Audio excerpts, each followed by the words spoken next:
नमस्कार. महा 83 डेली न्यूजमध्ये स्वागत. आज एका पत्राने संपूर्ण महाराष्ट्रामध्ये खळबळ उडाली आहे. ते पत्र आहे म्हणजे ते अर्ज आहे महाराष्ट्र नवनिर्माण सेनेचे नेते अविनाश जाधव यांनी राज ठाकरेंकडे दिलेला आपला स्वतःचा राजीनामा. हा राजीनामा काय आहे? तर त्या पत्रामध्ये असं लिहिलं आहे की मी संपूर्ण पदाचा ठाणे जिल्हा पदाचा राजीनामा देत आहे.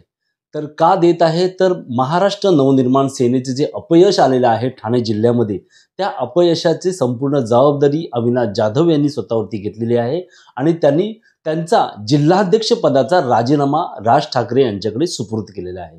महाराष्ट्र नवनिर्माण सेनेच्या या कडवट कार्यकर्त्याचा हा राजीनामा संपूर्ण महाराष्ट्रातील मनसैनिक यांच्यावरती पडलेला हा बॉम्ब आहे, असं संपूर्ण महाराष्ट्र सैनिक खळबळून जागे झालेले आहेत.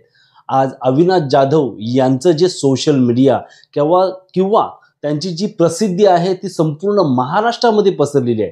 आता तुम्हाला सांगतो की एका तासामध्ये त्यांनी हा राजीनामा सोशल मीडियावरती टाकलेला आहे आणि तुम्ही पाहता की सोशल मीडियावरती हा एवढा व्हायरल झालेला आहे की अविनाश जाधव यांनी राजीनामा का दिला या संभ्रमात महाराष्ट्र नवनिर्माण सेनेचे सैनिक म्हणजे मनसे सैनिक हे संभ्रमात पडलेले आहेत. का राजीनामा दिला? का असं झालं?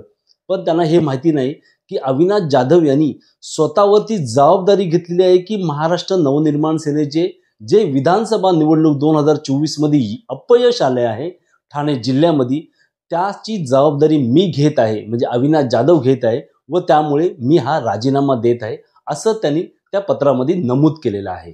पण अविनाश जाधव यांनी महाराष्ट्र नवनिर्माण सेनेचं नेतेपदाचा राजीनामा दिलेला नाहीये.